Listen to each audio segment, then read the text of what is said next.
Banyak dari kita menganggap kelelahan hanya soal kurang tidur atau terlalu banyak bekerja. Padahal, kelelahan itu punya banyak jenis, dan setiap jenisnya punya cara penanganan yang berbeda. Ada 7 jenis kelelahan, dan kita akan membahasnya di video ini. Welcome to Creator's Mind.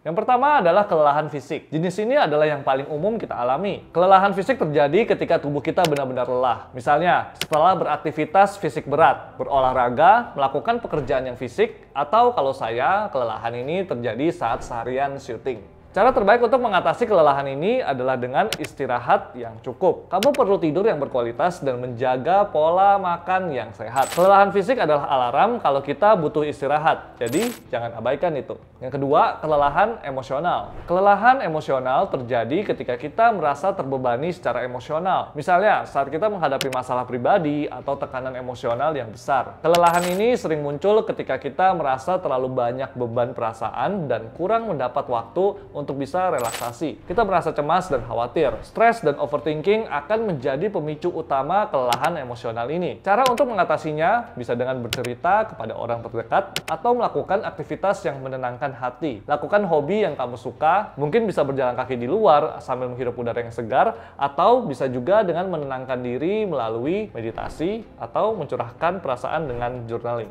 Yang ketiga, kelelahan sosial. Kelelahan sosial biasanya dirasakan ketika kita terlalu banyak berinteraksi dengan orang lain, baik dalam pekerjaan maupun kehidupan pribadi. Terlalu banyak aktivitas sosial tanpa jeda bisa membuat kita merasa terkuras. Solusinya, kita bisa luangkan waktu untuk diri kita sendiri. Untuk sementara, kurangi interaksi sosial dan isi waktu dengan hal-hal yang membuat kamu merasa nyaman. Yang keempat, kelelahan kecemasan. Kelelahan karena kecemasan adalah kondisi fisik dan emosional yang timbul akibat stres dan kecemasan yang berlarut-larut. Ketika seseorang terus-menerus merasa cemas, tubuhnya akan berada dalam keadaan fight or flight yang meningkatkan tingkat hormon stres seperti kortisol. Jika kondisi ini berlangsung lama, bisa menyebabkan kelelahan, baik fisik maupun mental. Cara menanganinya adalah dengan mengelola stres, fokus pada pernafasan, bisa juga dengan yoga atau meditasi. Tidur yang cukup juga penting untuk mengembalikan energi dan memperbaiki keseimbangan hormon. Kurangi stimulus berlebihan seperti layar HP sebelum tidur. Lakukan olahraga ringan seperti berjalan kaki atau bersepeda, karena ini bisa meningkatkan mood dan membantu meredakan stres. Jika memang banyak tugas yang harus diselesaikan,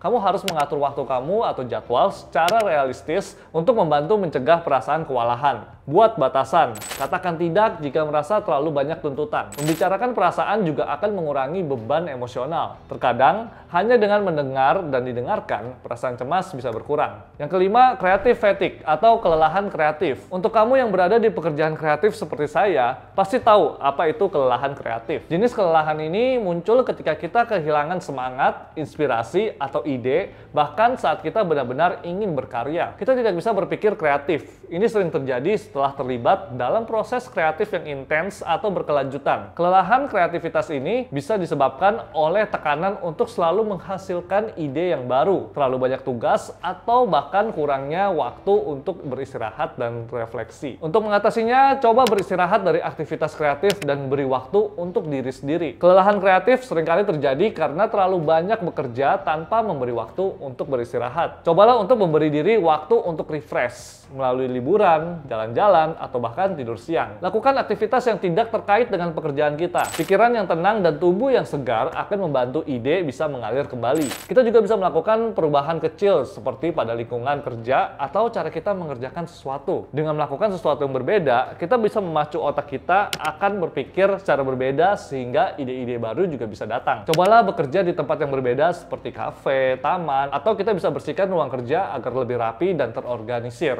Jika ide terasa buntu, coba teknik brainstorming yang berbeda. Lakukan mind mapping, menulis bebas atau free writing, atau bahkan menggambar. Kadang-kadang ide-ide terbaik muncul ketika kita tidak terlalu fokus pada hasilnya. Yang keenam, kelelahan empati. Ketika mengalami kelelahan ini, kita cenderung merasa terpisah secara emosional. kehilangan energi, dan merasakan penurunan dalam kepedulian atau empati yang biasa kita berikan. Kita terus-menerus memberi perhatian, perawatan, atau dukungan emosional kepada orang lain tanpa memberi waktu atau ruang yang cukup untuk diri kita sendiri. Ini dapat mempengaruhi perasaan kita terhadap diri sendiri, mengurangi kepercayaan diri, dan bahkan bisa membuat kita mempertanyakan nilai kita sebagai seorang penolong atau pendukung. Jadi, kamu harus menyadari kapan waktu yang tepat untuk mengambil jeda atau memprioritaskan kesehatan diri sendiri, baik fisik maupun emosional. Lakukan self-care dan aktivitas yang menyegarkan. Kamu juga nggak perlu terlalu terlibat dalam setiap cerita atau penderitaan orang lain.